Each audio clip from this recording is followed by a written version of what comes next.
सबैजनालाई ख्रीष्ट येशूको नाममा जय मसीह। प्राचीन समयमा इजरायलमा जब कुनै बालकहरू जन्मिँदथे त्यस बालकहरूको नाउँको अर्थ उनीहरूले खोजेर नाम राख्ने गर्दथे। तपाईँले इजरायलीहरूको इतिहासलाई हेर्नुभयो भनेदेखि र उनीहरूको नामहरूलाई तपाईँले खोज्नुभयो भने हरेक नाउँहरूको अर्थ छन्। बाइबलको पहिलो पुस्तक उत्पत्तिमा हामी एकजना पात्र देख्दछौँ, आदम। आदमको नाउँको अर्थ छ मानिस। त्यस्तै अरू उदाहरणहरू तपाईँ र मैले बाइबलमा देख्दछौँ जसको नाउँको अर्थ छन्। अब्राहमको नाउँको अर्थ धेरैजनाको पिता। इसहाक, परमेश्वरले मलाई हाँसो दिनुभएको छ अथवा हाँसो। हामी मध्ये धेरैजना आज जो यहाँ छौँ हाम्रो नाउँको कुनै न कुनै अर्थ छन्। मेरो नाम समीप हो, मेरो नाउँको अर्थ छ, यसको अर्थ नजिक हुँदछ, नजिक। जस्तै हामीसँग प्रेम हुनुहुन्छ, हामीसँग सन्तोष हुनुहुन्छ, सृजना, सपना, वीरबहादुर, यी नाउँहरूको अर्थ छन्। यो त केही उदाहरण मात्र हुन् मैले दिएका। यथार्थ यो हो कि तपाईँ र मेरो नाउँको पछाडिको अर्थहरू बुझेर मानिसहरूले राख्न मन पराउँछन्। अनि मलाई लाग्छ हामी सबै असल अर्थ दिने नाउँ राख्न चाहन्छौँ। अनि मलाई यो पनि लाग्छ कि हामी कोही पनि हे चोर भाइ अथवा हे झुट अथवा नराम्रो अर्थ दिने नाउँ भनेर बोलाइएको मन पराउँदैनौँ। राम्रो अर्थ आउने नाम राख्नुको पछाडि हामी त्यही अनुसार जिउन सकौँ भनेर मानिसहरूले राख्ने गर्दछन्। आखिर नाम के हो? तपाईँले कहिले सोच्नु भएको छ कि तपाईँको नाउँ अनुसार तपाईँको आचरण र व्यवहार छ? अथवा तपाईँको नाउँ अनुसारको तपाईँको आचरण वा व्यवहार झल्किने भए के होला? तपाईँको नाउँ अनुसार। मलाई लाग्छ हामी सबैजनाले असल नाउँ नै चाह गर्दछौँ अनि असल नाउँ नै रोज्दछौँ र खोज्दछौँ। यदि तपाईँले कुनै पनि नाउँको अर्थ जीवनमा लागू गर्ने मौका पाउनुभयो भने तपाईँले कुन नाउँ रोज्नुहुन्छ? धनबहादुर? धेरै धनी हुने आशामा धनबहादुर? ज्ञानबहादुर? संसारको सबैभन्दा ज्ञानी पुरुष वा स्त्री बन्ने चाहनामा? वा नम्रता? संसारको सबैभन्दा नम्र व्यक्ति बन्ने चाहनामा? तपाईँ र मेरो नाउँको अर्थ असल हुन सक्छन्, चाह गर्न सक्दछौँ र असल, राम्रो, सुन्दर अर्थ दिने नाउँहरू तपाईँ र मैले राख्न सक्दछौँ। तर हाम्रो नाउँको अर्थ अनुसार तपाईँ र म नजिउन पनि सक्दछौँ। हाम्रा सन्तोषहरू असन्तुष्टिमा जिउन सक्दछन् अनि हाम्रा धन बहादुरहरू गरिबीमा जीवन जिरहेका हुन सक्दछन् अनि हाम्रो ज्ञान बहादुर अज्ञानी हुन सक्दछ। तर प्रियहरू, आज बिहानी म त हाम्रो बीचमा यस्तो नाउँको विषयमा कुरा गर्न जाँदैछु। हामी यस्तो नाउँको विषयमा हेर्दछौँ जसलाई मानिसहरूले राखिदिएका होइनन्। मानिसहरूले आफूलाई मन परेर राखिदिएको नाउँ होइन। यो त केवल परमेश्वर, सर्वशक्तिमान परमेश्वरले आफैले मानिसहरूको बिचमा र आफ्ना जनहरूको बिचमा प्रकट गर्नुभएको छ। अनि त्यही नाउँ अनुसार उहाँ जिउनुहुन्छ र त्यही नाउँ अनुसार उहाँ काम गर्नुहुन्छ। परमप्रभु परमेश्वर जसको नाउँ सुनेर स्वर्ग र पृथ्वी डरले काप्दछन्। स्वर्ग र पृथ्वी सबै प्राणीहरू डरले भयले कम्प साथ त्यो नाउँको अगाडि दण्डवत गर्दछन्। अनि त्यही नाउँको विषयमा त्यही परमेश्वरको विषयमा आज हामी हेर्दछौँ, हेर्नको लागिरहेका छौँ। तपाईँलाई थाहा छ, तपाईँहरूको सर्मन कार्डमा हामीले पहिला नै जानकारी गराइसकेका छौँ र दिइसकेका छौँ। आज हामी भजन सङ्ग्रह 8बाट हेर्दैछौँ। भजन सङ्ग्रह 8। मलाई विश्वास छ तपाईँहरूसँग आफ्नो बाइबल छ, मसँगै पल्टाउनुहोस् र खोल्नुहोस्। जसै म यस भजन सङ्ग्रह 8लाई पाठ गर्नेछु, तपाईँले आफ्नो बाइबललाई मसँग पछ्याउनुहोस्। तपाईँले हेर्नुहोस् यसका पदहरूलाई। जसै म यस खण्डलाई पाठ गर्दछु। भजन सङ्ग्रह 8 जम्मा 9 पदहरू भएको कारणले गर्दा म यस पुरै खण्डलाई पाठ गर्नेछु, अध्याय पुरै हेर्नेछु। हे हाम्रा सर्वमान्य परमप्रभु, सारा पृथ्वीभरि तपाईँको नाउँ कति महिमित छ। तपाईँका महिमाको स्तुतिगान स्वर्गमा उच्च हुँदछ। शिशु र दुधे बालकहरूका ओठबाट तपाईँले पूर्ण प्रशंसा निकाल्नु भएको छ। तपाईँका शत्रुहरूका कारणले अनि शत्रु र प्रतिपक्षलाई चुप गराउनलाई तपाईँले यसो गर्नुभएको छ। जब म तपाईँको हातले बनाएको आकाशलाई र तपाईँले स्थापित गर्नुभएका जुन र ताराहरूमाथि विचार गर्छु, मानिस के हो र तपाईँ त्यसको वास्ता राख्नुहुन्छ? मानिसको छोरो के हो र तपाईँ त्यसको फिक्री गर्नुहुन्छ? तपाईँले त्यसलाई स्वर्गीय प्राणीहरूभन्दा केही मात्र सानो बनाउनु भयो र त्यसलाई महिमा र आदरको मुकुट पहिराउनु भएको छ। आफ्नो हातका कामहरूमाथि तपाईँले त्यसलाई शासक बनाउनु भएको छ। सबै थोक तपाईँले त्यसका पैताला मुनि राखिदिनु भएको छ। सबै भेडा बाख्रा र गाई गोरु र वनका सबै पशुहरू, आकाशका पक्षीहरू र समुद्रका माछाहरू र समुद्रभित्र पौडने सबै जन्तुहरू, हे हाम्रा सर्वमान्य परम प्रभु, सारा पृथ्वीभरि तपाईँको नाउँ कति गौरवमय छ। आमेन, आमेन।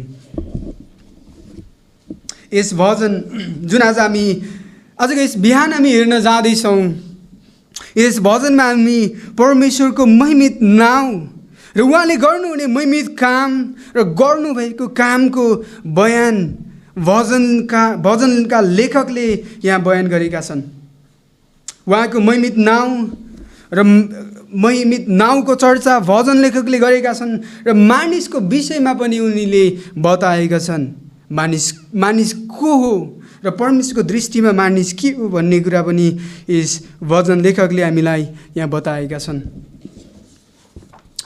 अनि यस भजनको सुरुवात तपाईँले मसँग हेर्नुहोस्। भजनको सुरुवात पद 1 मा, हे हाम्रा सर्वमान्य परमप्रभु, सारा पृथ्वीभरि तपाईँको नाउँ कति महिमित छ।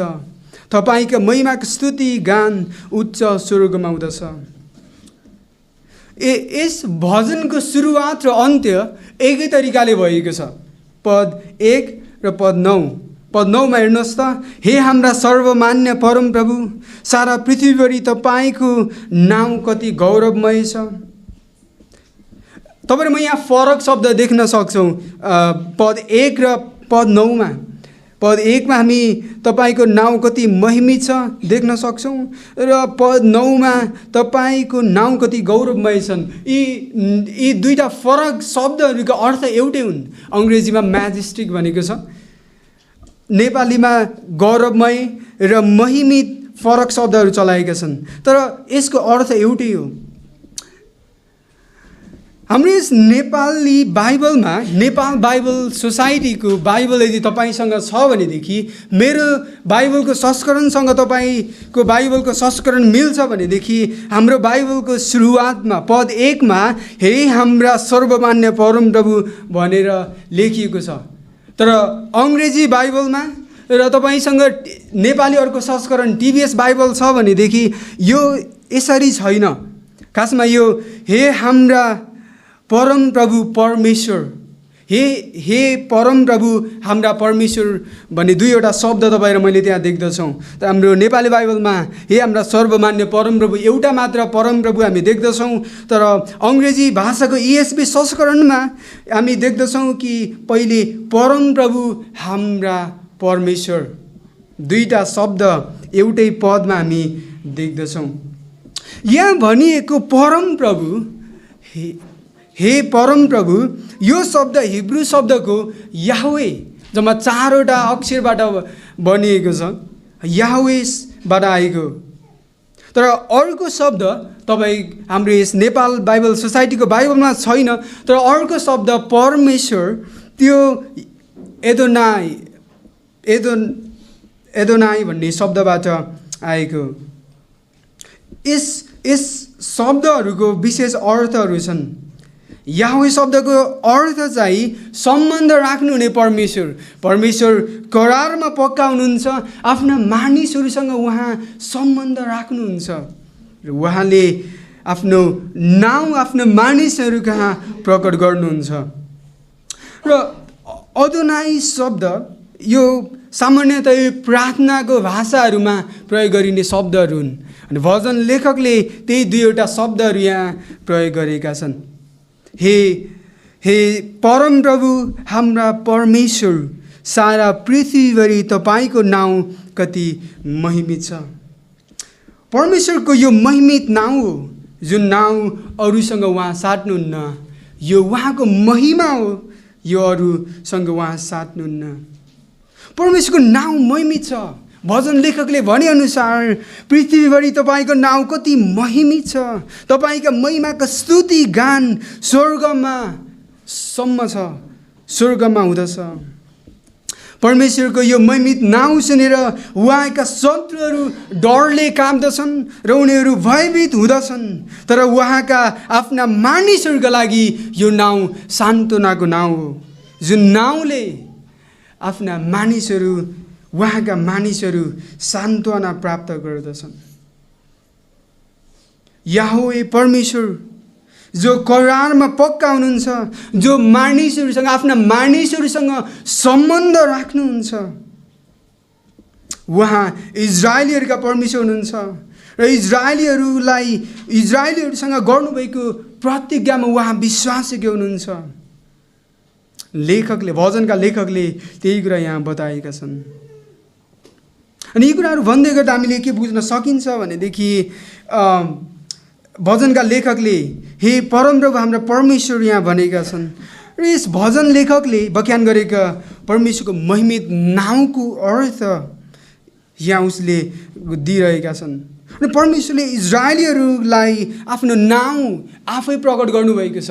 इजरायलीहरूले परमेश्वरको नाउँ परमप्रभु याह्वे राखिदिएका होइनन्, तर परमेश्वरले आफै यो प्रकट गर्नुभएको छ।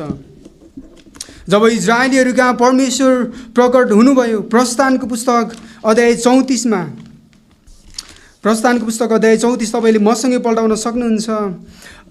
प्रस्थानको पुस्तक अध्याय 34 पद 5मा तपाईँ देख्न सक्नुहुन्छ। अनि परमप्रभु बादलमा ओर्लनु भयो र तिनीसँग त्यहाँ खडा भएर उहाँले आफ्ना नाउँ परमप्रभु घोषणा गर्नुभयो। त्यसपछि परमप्रभु तिनको सामुन्नेबाट गएर यसो भनी घोषणा गर्नुभयो, परमप्रभु परमप्रभु तिच्याउनमा भरिपूर्ण र दयालु परमेश्वर, जो क्रोध गर्नमा ढिलो र प्रेम र विश्वासतामा प्रशस्त हुनुहुन्छ। उहाँले हजारमाथि कृपा देखाउनुहुन्छ र दुष्टता, विद्रोह र पाप क्षमा गर्नुहुन्छ। तर उहाँले दोषीलाई कुनै किसिमले पनि सजाय दिनुहुन्छ। पिता पुर्खाका दुष्टताको दण्ड तिनीहरूका छोराछोरी, नाति नातिना र तेस्रो र चौथो पुस्तासम्म दिनुहुन्छ। इजरायलीहरूका परमप्रभु परमेश्वरले आफ्नो नाउँ घोषणा गर्नुभएको छ सिनै पर्वतमा। यो इजरायलीहरूले परमप्रभु याह्वे परमेश्वरको नाउँ उनीहरूले राखेका छैनन्, तर उहाँले आफ्नो नाउँ उहाँले के गर्न सक्नुहुन्छ, आफ्ना जातिहरूलाई, आफ्ना मानिसहरूलाई के गर्दै हुनुहुन्छ भन्ने कुरा उहाँले आफै प्रकट गर्नुभएको छ। अनि ताकि उहाँका मानिसहरूले परमेश्वरलाई बुझ्न सकुन् र उहाँले गर्ने महान शक्तिशाली कामहरू इजरायलीहरूको जीवनमा, इजरायलीहरूमाथि र आफ्ना भविष्यमा आउने मानिसहरूका निम्ति गर्नुहुने कामको विषयमा बुझ्न सकुन् र त्यस काममाथि विश्वास गर्न सकुन् भनेर परमेश्वरले आफ्नो नाउँ उनीहरू कहाँ प्रकट गर्नुहुँदछ। अनि परमेश्वरले आफ्नो नाउँ जहाँ प्रकट गर्न इच्छा गर्नुहुँदछ त्यहाँ गर्नुभएको छ। परमेश्वरले भेट हुने पालामा, पर्वतमा, सिनै पर्वतमा अनि मानिसहरूका बिचमा पनि उहाँले प्रकट गर्नुभएको छ। यस भजनको सुरुवातमा तपाईँ र म देख्दछौँ सारा पृथ्वीभरि तपाईँको नाउँ कति महिमित छ र तपाईँको महिमाको स्तुतिगान उच्च स्वर्गमा हुँदछ। भजन लेखकले यहाँ परमेश्वर कति महिमित हुनुहुन्छ, उहाँको नाउँ कति महिमित छ, उहाँको कार्यहरू कति भयभीत छ भन्ने कुराको देखाइरहेका छन्। ती महिमित काममा उनी प्रफुल्लित भएर परमेश्वरको व्याख्यान गरिरहेका छन्। अनि भजन लेखकले यहाँ परमेश्वरको नाउँ कति महिमित छ भन्ने कुरा डराएर भनेका छैनन्। परमेश्वरको नाउँ कति डरलाग्दो अथवा परमेश्वर कति डरलाग्दो हुनुहुन्छ, उहाँ भयभीत हुनुहुन्छ मात्र उनले भनेका छैनन्, तर उहाँको उदेकको कामको महिमाको उनले आदरका साथ भनेका छन्। र यहाँ प्रयोग गरिएको महिमा तपाईँले हेर्नुहोस् त, पद 1 को खमा तपाईँका महिमाको स्तुति गान उच्च स्वर्गमा हुँदछ। महिमाको भन्ने शब्द हिब्रू शब्द अदिरबाट आएको, यो अदिरबाट आएको हो यो शब्द महिमा अथवा महिमित। यो शब्द अरू पुस्तकहरूमा तपाईँले हेर्नुहुन्छ भनेदेखि यो शक्तिशाली कामहरूका लागि प्रयोग गरिएको छ। परमेश्वरको शक्तिशाली कामको लागि यो शब्द प्रयोग गरिएको छ। परमेश्वरले गर्नुहुने अगुवाईको निम्ति यो प्रयोग गरिएको छ। यिर्मयामा तपाईँले देख्नुहुन्छ। अनि यो त विशेष त यो शब्द उहाँले गर्नुहुने महान शक्तिशाली महिमाको अगुवाई र कामको निम्ति यो शब्द प्रयोग गरिएको छ।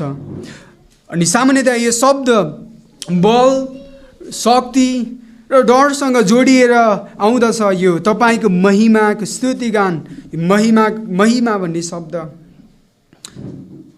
अनि यहाँ बल, परमेश्वरको शक्ति, उहाँले गर्नुहुने महान काम जुन आफ्नो कार्यमा उहाँले देखाउनु भएको छ, जुन तल तपाईँ र म हेर्नेछौँ। हिब्रूमा महिमित वा महिमाको लागि अर्को शब्द पनि छ, क्याबोड। यो यसले अझ भित्री कुरा देखाउँदछ। परमेश्वरको महिमा देख्नु, परमेश्वरलाई चिन्नु र उहाँलाई जान्नु। परमेश्वरको महिमा देख्नु, उहाँलाई चिन्नु र उहाँलाई जान्नु। यो परमेश्वरको महिमा देख्नु भनेको पापी मानिसहरूको लागि डरलाग्दो कुरा हो।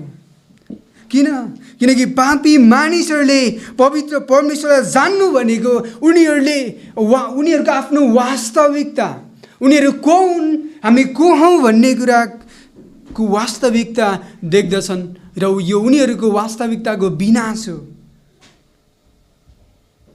यहाँ प्रयोग गरिएको शब्द अधीर वा महिमितले उहाँको सार्वजनिक पक्ष, होइन, पब्लिक साइड भन्छ नि, सार्वजनिक पक्ष, उहाँको बाहिरी पक्षलाई देखाएको छ।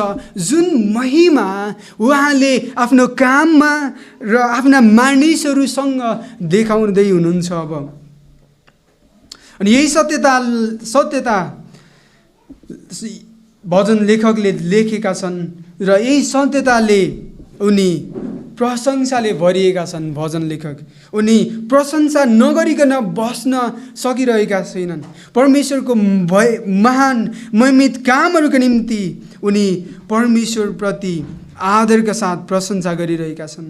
उनी विनाश वा डर नभई उनी आनन्दले भरिएका छन्। पद 2 मा हेर्नुहोस् न, पद 2, शिशुहरू र दुधे बालकहरूका ओठबाट तपाईँले पूर्ण प्रशंसा निकाल्नु भएको छ। परमेश्वरको महिमित काम तपाईँ मैले पद 2 मा देख्दछौँ। हामी देख्दछौँ पद 1 मा उहाँको नाउँ महिमित छ। पृथ्वीमा मात्र होइन अथवा स्वर्गमा मात्र होइन, स्वर्ग र पृथ्वी दुवैमा उहाँको महिमा दुवै महिमाले भरिपूर्ण छ। र उहाँको महिमित काम तपाईँ र म पद 2 मा देख्दछौँ कि जहाँ शिशुहरू र दुधे बालकहरूका ओठबाट उहाँले आफ्नो प्रशंसा निकाल्नु भएको छ। पद 2 मसँग हेर्नुहोस्, शिशुहरू र दुधे बालकहरूका ओठबाट तपाईँले पूर्ण प्रशंसा निकाल्नु भएको छ। तपाईँका शत्रुहरूका कारणले अनि शत्रु र प्रतिपक्षलाई चुप गराउनलाई तपाईँले यसो गर्नुभएको छ। शिशुहरू र दुधे बालकहरू के गर्दछन्? तपाईँसँग शिशुहरू छन् अथवा दुधे बालकहरू छन् भने उनीहरू के गर्दछन्? उनीहरू आफ्नो अभिभावकको, आफ्नो आमा बुवाको भरमा जिउनु पर्दछ। उनीहरू एक्लै जिउन सक्दैनन्, उनीहरू आफै केही गर्न सक्दैनन्, तर उनीहरूलाई अरूको सहारा चाहिँदछ। अरूको सहारामा उनीहरू जीवन जिउँदछन्। यहाँ भजन लेखकले यही कुराको चित्रण गरिरहेका छन्। परमप्रभु परमेश्वरको विपक्षमा उठ्ने मानिसहरू जो आफैलाई शक्तिशाली सम्झँदछन्, आफैलाई बुद्धिमान सम्झँदछन्, उनीहरूको विरुद्धमा यहाँ साना शिशुहरू र बालकहरू जो अरूको भरमा जिउनु पर्दछ, उनीहरूलाई परमेश्वरले प्रयोग गर्नुहुन्छ भन्ने कुरा भजन लेखकले यहाँ चित्रण गरिरहेका छन्। महिमित परमेश्वर जसले आफ्नो शक्ति सृष्टिभरि प्रकट गर्नुभएको छ। तपाईँले बाइबलमा हेर्नुहुन्छ भनेदेखि बाइबलको सुरुवातदेखि तपाईँले देख्न सक्नुहुन्छ कि परमेश्वरले आफ्नो महिमित कामलाई र आफ्नो शक्तिलाई प्रकट गरिराख्नु भएको छ। अनि कमजोर मानिसहरूलाई उहाँले प्रयोग गरिराख्नु भएको छ। दुधे बालकहरू जस्ता मानिसहरूलाई उहाँले प्रयोग गर्नुभएको छ र गर्न सक्नुहुन्छ।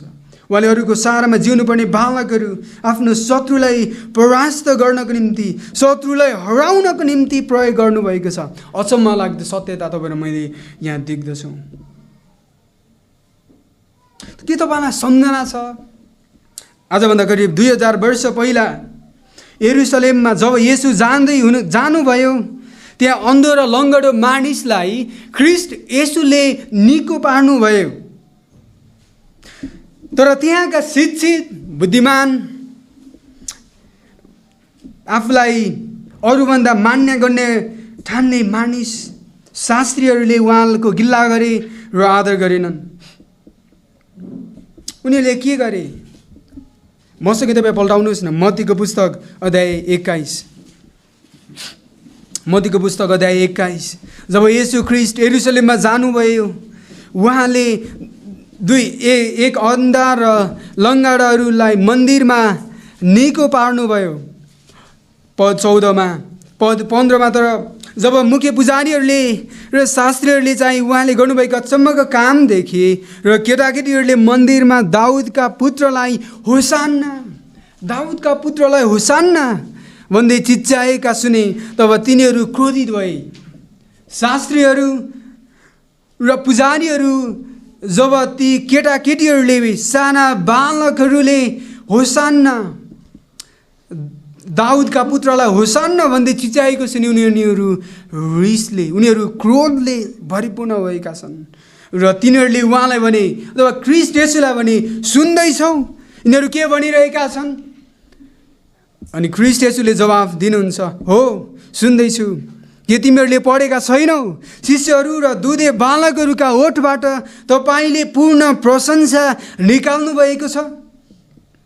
यहाँ ख्रिस्ट येशूले भजन 8लाई साभार गर्नुभएको छ।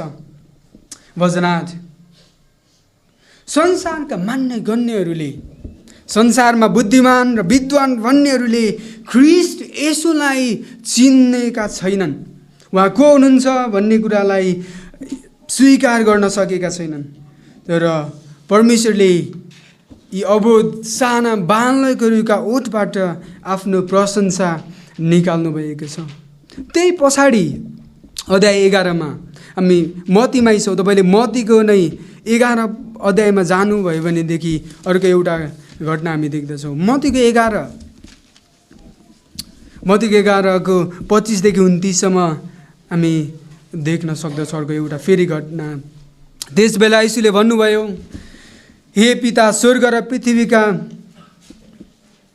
प्रभु म तपाईँलाई धन्यवाद चढाउँछु, किनकि तपाईँले कुरा बुद्धिमान र समझदारबाट गुप्त राख्नुभयो, तर बालकहरूलाई ती प्रकट गर्नुभयो। हो पिता, किनकि तपाईँलाई यही असल लाग्यो। मेरा पिताले सबै थोक मलाई सुम्पिदिनु भएको छ। पिताबाहेक पुत्रलाई कसैले चिन्दैन, तर पुत्रबाहेक पितालाई कसैले चिन्दैन, अनि तिनीहरूले पनि चिन्छन् जसलाई पुत्रले पिता प्रकट गरिदिने इच्छा गर्दछ। हे सबै थाकेका र बोझले दबिएका हो, म कहाँ हो, म तिमीहरूलाई विश्राम दिनेछु। मेरो जुवा आफूमाथि ल्याऊ र मसँग सिक, किनभने म विनम्र र कोमल हृदयको छु, अनि तिमीहरूले आफ्ना आत्मामा विश्राम पाउनेछौ। हामीलाई थाहा छैन परमेश्वरले कसरी आफ्नो महिमा लिनुहुन्छ, किन हामीलाई प्रेम गर्नुहुन्छ, तर यो हामीलाई थाहा छ कि उहाँले संसारमा भएका कमजोर कुराहरूलाई आफ्नो महिमाको निम्ति प्रयोग गर्नुहुन्छ। आफ्नो महिमाको खातिर संसारमा कमजोर गनिएका थोकहरूलाई उहाँले प्रयोग गर्नुहुन्छ। जसै प्रेरित पावलले कोरिन्थीको चर्चलाई पत्र लेखिरहेका थिए, उनले यसो भनेका छन्, किनकि भाइयो, जब तिमीहरू बोलाइएका थियौ तिमीहरू कस्ता थियौ? प्रश्न पावलले गरेका छन् र उत्तर दिएका छन्, सो विचार गर, संसारिक रीतिअनुसार तिमीहरूमध्ये धेरैजना विद्वान, धेरैजना शक्तिशाली र धेरैजना खानदानी थिएनौ, तर बुद्धिमानीहरूलाई शर्ममा पार्न परमेश्वरले संसारका मूर्ख कुरालाई छान्नुभयो। परमेश्वरले बुद्धिमानीहरूलाई शर्ममा पार्नको निम्ति संसारका मूर्ख कुराहरूलाई छान्नुभयो, र शक्तिशालीलाई शर्ममा पार्नलाई परमेश्वरले संसारका निर्बल कुराहरूलाई छान्नुभयो। परमेश्वरले संसारका नीच र तुच्छ ठहरेका कुराहरूलाई चुन्नुभयो, यहाँसम्म कि नगर्ने कुराहरू पनि चुन्नुभयो, यस हेतुले कि जुन कुरा छन् ती यथार्थ ठहरिउन्। यसैले कुनै प्राणीले परमेश्वरको सामुन्य अहङ्कार नगरोस्। पावल प्रेरितले सत्यतालाई बताइरहेका छन् कि परमेश्वरले संसारमा आफ्नो कामको निम्ति यस पृथ्वीमा बेमूल्यका ठानिएका अथवा मूर्ख ठानिएका कुराहरूलाई आफ्नो महिमाको निम्ति चुन्नु भएको छ, अनि यो यथार्थ हो। मर्कुस 10:15 मसँग तपाईँले पल्टाउन सक्नुहुन्छ। मर्कुस 10:15 मर्कुस 10:15 यसो भनिएको छ, साना बालकहरूलाई जब यीशु ख्रीष्टले आशिष दिँदै हुनुहुन्थ्यो, उनीहरूलाई बोलाउँदै हुनुहुन्थ्यो। ख्रीष्ट रसुलले एउटा यस्तो सत्यता यहाँ भन्नुहुँदछ कि पद 10:15 साँच्चै म तिमीहरूलाई भन्दछु, जसले परमेश्वरको राज्यलाई एउटा सानो बालकले जस्तै ग्रहण गर्दैन, त्यो कदापि त्यसभित्र पस्ने छैन। संसारमा कमजोर ठानिएका कुराहरूलाई परमेश्वरले आफ्नो महिमाको निम्ति प्रयोग गर्नुहुँदछ। संसारमा आज धेरै मानिसहरू छन् जो बालक अनुसार जिउन चाहँदैनन्। बालकले के गर्दछ? अरूको भरमा जिउँदछन्। बालकले के गर्दछ? ऊ आफ्नो पिताको अधीनतामा, आफ्नो पिताको भरमा जिउँदछ। धेरै मानिसहरू छन् यहाँ आज जसरी जिउन चाहँदैनन्। हामी मध्ये पनि यहाँ यस्ता मानिसहरू धेरै हुन सक्छौँ जो आफ्नो शक्ति, आफ्नो बुद्धिमा हामी घमण्ड गरिराख्दछौँ र आफ्नो शक्तिलाई र संसारमा जम्मा गरिएका ज्ञान र बुद्धिलाई, त्यसको घमण्डलाई हामी आफ्नो खोल्तीमा लिएर अझै पनि परमेश्वरको सहायताको आवश्यकता नभए अनुसार तपाईँहरूमा जिउँदछौँ। अनि प्रियहरू, यो डरलाग्दो कुरा हो। हामीलाई केमा घमण्ड छ?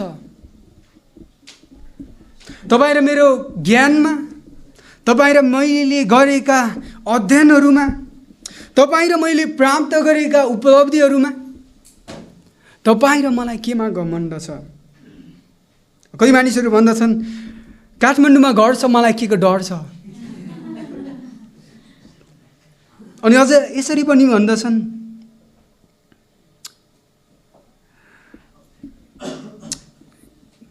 प्रियहरू, यदि तपाईँ र मैले यसो सोच्दै छौँ भनेदेखि तपाईँ र म एउटा गहिरो खाडलमा जाँदैछौँ। तपाईँ र म एउटा गहिरो खाडलमा छौँ। स्वर्गको राज्य तपाईँको संसारको उपलब्धिले, तपाईँले गर्नुहुने मेहनतले, तपाईँको जातले, तपाईँको कलरले, तपाईँको कमाइले पाउन सकिँदैन। हाम्रो कमाइले, हाम्रो मेहनत, उपलब्धिले पाउन सकिँदैन। यथार्थ यही हो कि हामी परमेश्वरमा भर पर्नु पर्दछ। प्रियहरू, तपाईँ कोही ख्रीष्ट येशूलाई विश्वास नगर्नुभएका हुनुहुन्छ भनेदेखि तपाईँलाई के लाग्छ? के तपाईँलाई लाग्छ सबै ठिकठाकै छ, जिन्दगी चलिरहेकै छ, सबै असलै छ, खाइरहेकै छु, हिँडिरहेकै छु, बोलिरहेकै छु, उपलब्धिहरू छन्, जीवनमा अघि बढिरहेकै छु, के लाग्छ?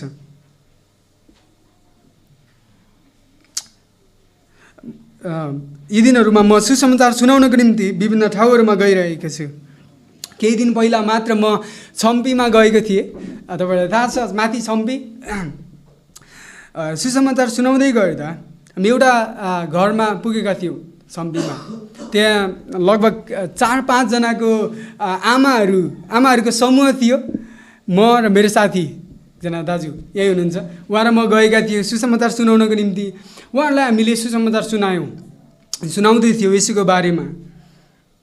अनि उहाँहरूको प्रतिक्रिया चाहिँ अचम्म लाग्दो थियो। अथवा यसलाई अझ अचम्म लाग्दो नभनौँ, यसले हामीलाई अचम्ममा त पार्दैन, तर मलाई चाहिँ अलि फरक लाग्यो उहाँको प्रतिक्रिया। जब मैले उहाँलाई सुसमाचार सुनाएँ त्यसपछि उहाँले भने, तपाईँ येशू ख्रीष्टमाथि विश्वास गर्न चाहनुहुन्छ? उहाँले भन्नुभयो, मैले खाना पाइरहेको छु, छोराहरूले कमाइरहेका छन्, वृद्धै हुनुहुन्थ्यो आमा, घर पनि राम्रै छ, बसिरहेको छु, किन येशूलाई विश्वास गर्नु पर्यो? येशूलाई विश्वास गर्ने त गरिब मानिसहरू हुन्, अथवा येशूलाई विश्वास गर्ने त अझ भनौँ न त्यो तल्लो दर्जाका मानिसहरू हुन्। मलाई त सबै पुगिरहेको छ, जिरहेको छु, खाइरहेको छु, छोराहरूले दिइरहेका छन्, अझ छोराहरू विदेशमा पनि छन्, सबै ठिक छ नि। येशूलाई चिन्ने त गरिबले मात्र हो।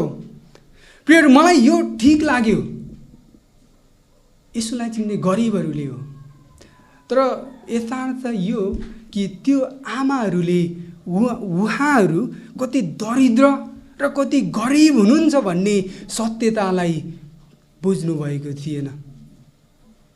अनि प्रियहरू, तपाईँ जो ख्रीष्ट येशूलाई विश्वास गर्नुभएको छैन, अनि तपाईँलाई लाग्छ मेरो काठमाडौँमा घर 3 तले छ, मसँग आइफोन 13 प्रो म्याक्स छ, म्याकबुक प्रो छ, विभिन्न कुराहरू छन्, अनि तपाईँलाई लाग्छ केही पनि आवश्यकता छैन, सबैभन्दा डेन्जर जोनमा तपाईँ हुनुहुन्छ।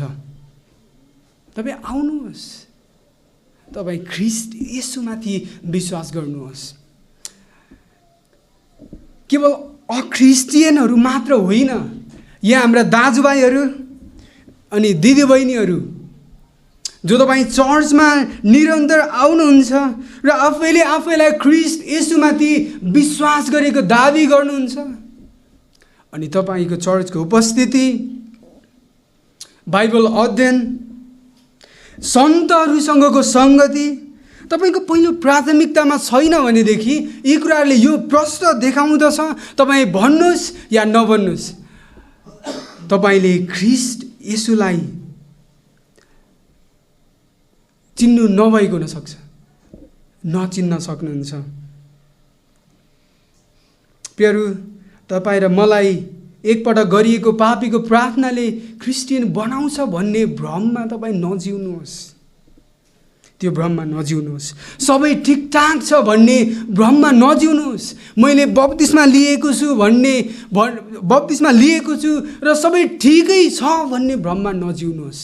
यदि तपाईँ त्यो स्थानमा हुनुहुन्छ भनेदेखि तपाईँको लागि आज यस समय तपाईँको लागि मौका छ।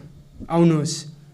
तपाईँ दरिद्र हुनुहुन्छ, तपाईँ गरिब हुनुहुन्छ, संसारमा तपाईँ एउटा बेगर जस्तै हुनुहुन्छ, आत्मिकी बेगर, स्पिरिचुअल बेगर। आउनुहोस्। ख्रीष्ट येशू मात्र तपाईँ र मेरो गरिबीपनबाट बचाउन सक्ने उद्धारकर्ता हुनुहुन्छ।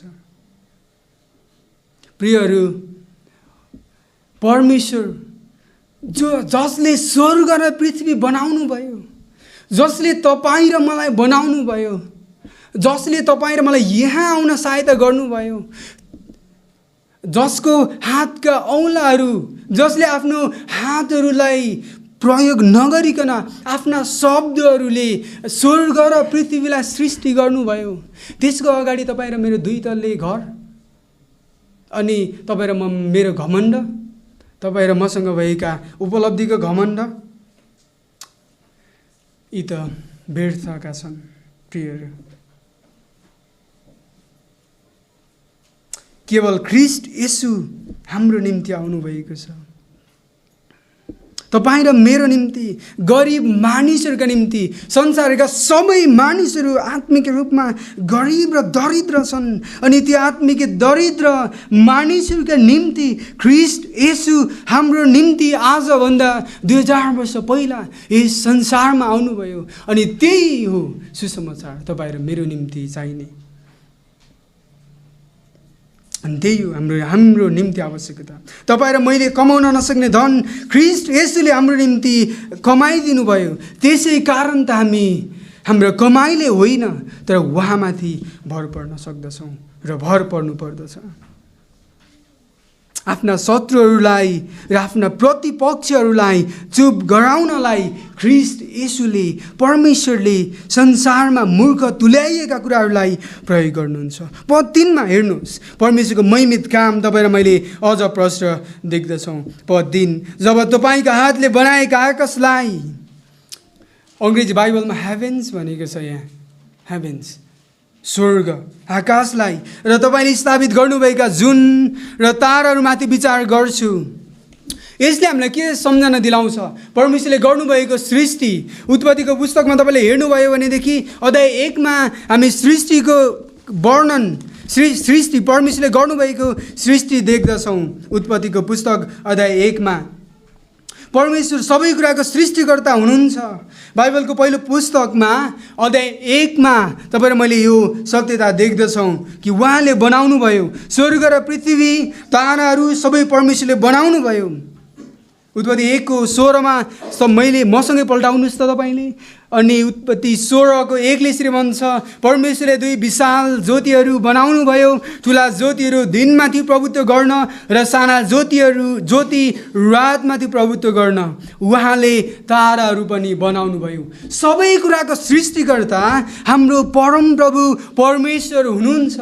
इजरायलीहरूका परमेश्वर हाम्रो परमेश्वर हुनुहुन्छ। उहाँले ताराहरू पनि बनाउनु भयो। भजन लेखकले यही कुरा यहाँ दर्शाएका छन् कि सबै कुराको सृष्टि परमेश्वरले गर्नुभयो। अनि उहाँको महिमित नाउँ मात्र होइन, तर महिमित काम पनि सृष्टिमा तपाईँ र म देख्दछौँ। उहाँले आफ्ना हातले, आफ्ना शब्दले यी सबै सृष्टि गर्नुभयो।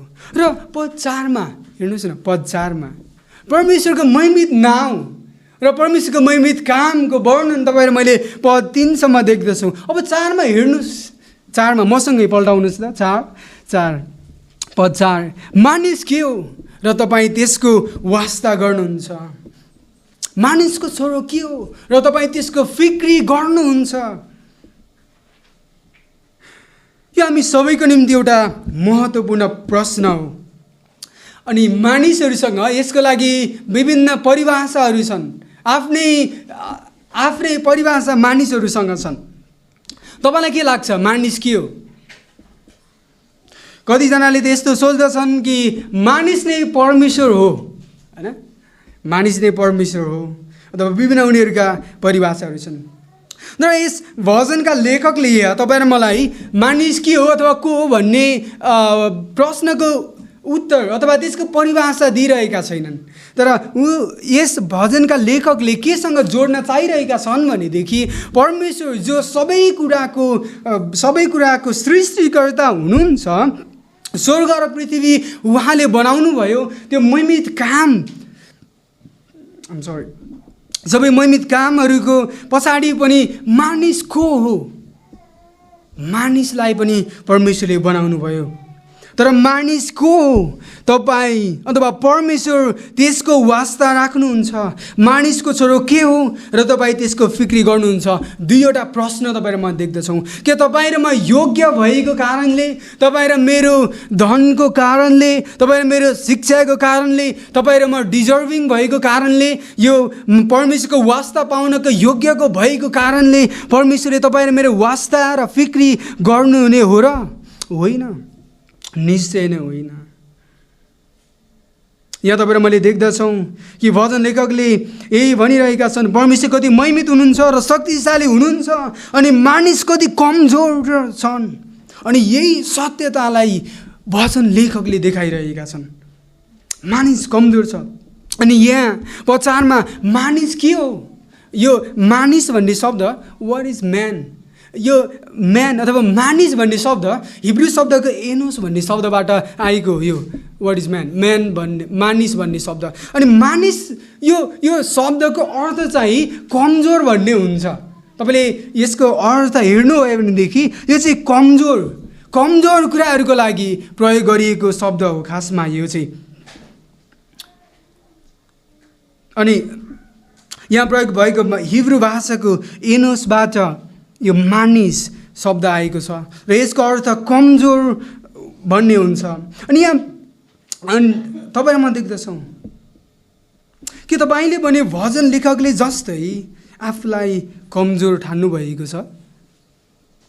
भजन लेखकले जब परमेश्वरको हातका कामहरूको, अचम्मका कामहरू, महिमाका कामहरू देख्दछन् र उसले प्रश्न गर्दछ, मानिस त के हो प्रभु?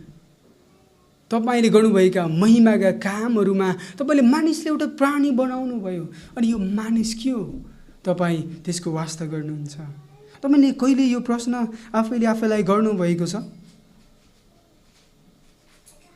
के तपाईँले कहिले राति खुल्ला आकाशमुनि बसेर माथितिर हेर्दै ती ताराहरू अनि जुनहरूलाई हेर्दै, राति टहर चम्किरहेका जुन र ताराहरूलाई हेर्दै के तपाईँले कहिले आफूलाई म को हुँ र भन्ने प्रश्न गर्नुभएको छ? यो सोच्नु भएको छ? मानिस सर्वशक्तिमान परमेश्वरको अगाडि कमजोर छ, यो एक प्राणी मात्र हो। अनि मानिस कमजोर र दुर्बल भए तापनि भजन लेखकले भने जस्तै परमेश्वर उसको वास्ता गर्नुहुन्छ। पद 4 को खमा तपाईँ म देख्दछौँ कि उहाँले मानिसको वास्ता गर्नुहुन्छ। मानिसको छोरो के हो र तपाईँ त्यसको फिक्री गर्नुहुन्छ। यस पदको खमा हामी मानिस भन्ने शब्द अर्को देख्दछौँ। फेरि यहाँ दुईवटा मानिस भन्ने शब्द छ। पहिलो मानिस एनोसबाट आएको र दोस्रो मानिस है आदमबाट आएको। दुईवटा फरक शब्द यहाँ प्रयोग गरिएको छ मानिसको लागि। अनि यो यहाँ मानिसको लागि दुईवटा शब्दहरू प्रयोग भएका छन् र यसको अर्थ पनि छ एनोस र आदम। यी दुई नाउँको फरक अर्थ भए तापनि यी नाउँहरू लगभग सँगसँगै आउने गर्दछन्। यदि यहाँ मानिसको छोरो भनिएको छ भनेदेखि यो निश्चय नै कमजोर अवस्थाको मानिसको बारेमा बताइएको छ। नयाँ करारमा मानिसको पुत्र भन्ने बित्तिकै तपाईँले को सम्झनुहुन्छ? ख्रिस्ट येशूलाई नयाँ करारमा मानिसको पुत्र भनेर चिनाइएको छ। ख्रिस्ट येशू जो स्वर्गीय वैभव छोडेर आउनुभयो यस पृथ्वीमा, उहाँ मानिसको पुत्र हुनुहुन्छ। अनि उहाँले त सबै दुर्बलताहरू, कमजोरहरू उहाँले बोक्नुभयो। यसैले यही मसीहको विषयमा, आउनुहुने थुमाको विषयमा 700 वर्ष पहिला बताएका छन्। यसो आउनुभन्दा 700 वर्ष पहिला यही थुमाको विषयमा, मानिसको विषयमा उसले बताएका छन्। हामी पद 4मा नै छौँ। पद 4मा तपाईँले यदि फेरि एकचोटि हेर्नुभयो भनेदेखि हामी दुईवटा उस्तै वाक्यांश देख्दछौँ। तपाईँले त्यसको वास्ता गर्नुहुन्छ र तपाईँले त्यसको फिक्री गर्नुहुन्छ। पद 4मा तपाईँले त्यसको वास्ता राख्नुहुन्छ र तपाईँ त्यसको फिक्री गर्नुहुन्छ। भजन लेखकको अन्तिम विचार, हे परमेश्वर अथवा परमप्रभु तपाईँ कति महान र भव्य हुनुहुन्छ र त्यसको विपरीत हामी चाहिँ कति कमजोर छौँ भन्ने मात्र होइन यो खासमा चाहिँ, बरु उनको अर्थ चाहिँ उसको केन्द्र उसले भन्न खोजेको खासमा चाहिँ यो हो कि कल्पनै गर्न नसकिने खाडलहरूमा तपाईँ र म भए तापनि मानिसलाई छुटाएर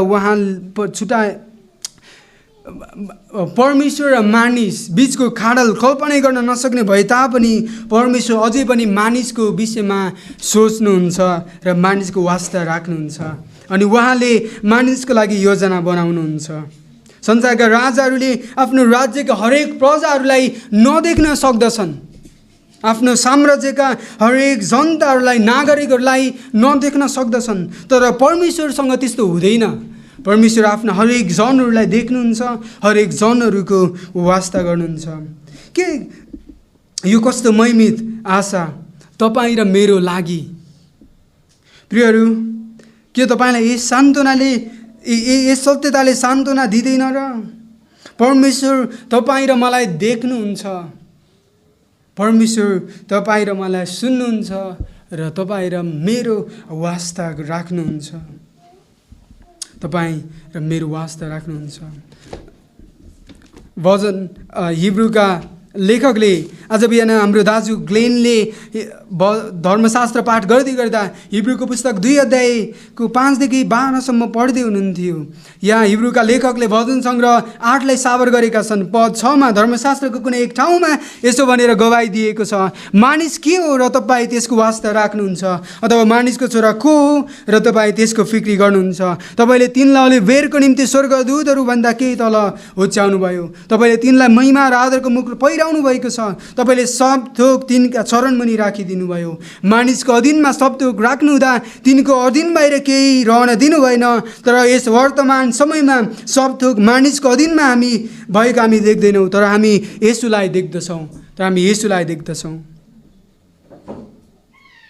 यति मात्र म पढ्न चाहन्छु। भजन लेखकले परमेश्वरको नाउँ जुन स्वर्ग र पृथ्वीमा महिमित छ उहाँको बयान गरेपछि मानिस को हो भन्ने कुरा बताइरहेका छन्। परमेश्वरको शक्तिशाली नाउँ, उहाँको शक्ति, याहवेको महिमा र उहाँले गर्नुहुने कामको विषयमा बताएपछि अनि दुर्बल मानिसहरूको बारेमा उनले बताउँदछन् र मानिस को भन्ने कुराहरू भजन लेखकले गर्दछन्। अनि त्यस पश्चात उनले मानिसको जिम्मेवारीका कुराहरू यहाँ गरेका छन्। अनि पद 5 देखि 8हरूमा त्यही देख्दछौँ तपाईँ र म, तपाईँले त्यसलाई स्वर्गीय प्राणीहरूभन्दा केही मात्र सानो बनाउनु भयो, त्यसलाई महिमा र आदरको मुकुट पहिराउनु भएको छ। अनि परमेश्वरले आफूले बनाउनु भएका कुरा माथि शासन गर्नको निम्ति उसलाई राखिदिनु भएको छ। यी पदहरूले जसै हामी देख्दछौँ कि मानिसको अवस्थाको बारेमा बताउँदछ। परमेश्वरले जब सबै कुरा सृष्टि गर्नुभयो, आदमलाई सबै कुरामाथि नियन्त्रण गर्ने, सबै कुरालाई बसमा राख्ने अधिकार दिनुभएको छ, तर उनीहरूले पाप गरे अनि उनीहरूलाई परमेश्वरले दिनुभएको जिम्मेवारीबाट उनीहरू चुकेका छन्।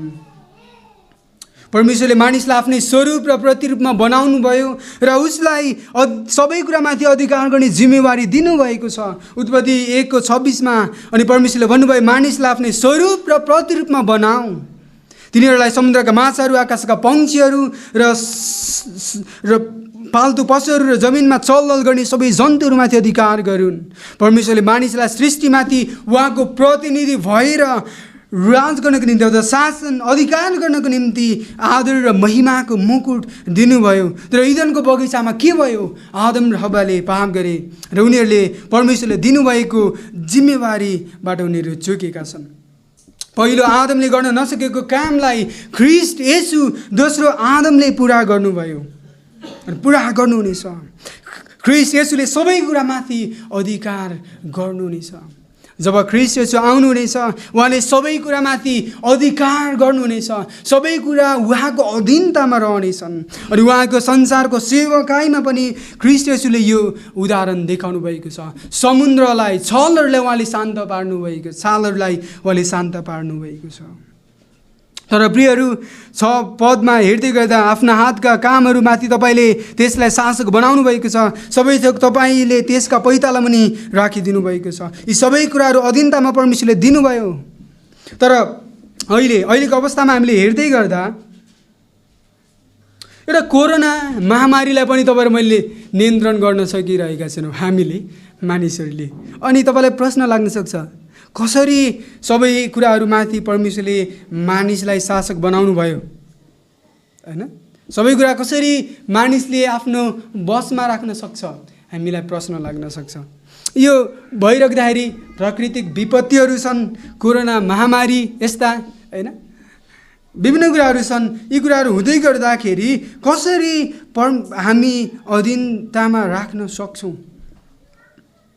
प्रियहरू, तपाईँ र मलाई, हाम्रो पहिलो मानिस आदमलाई परमेश्वरले दिनुभएको काम, जिम्मेवारीमाथि ऊ चुक्यो र उसले गर्ने जिम्मेवारीबाट ऊ हटाइयो।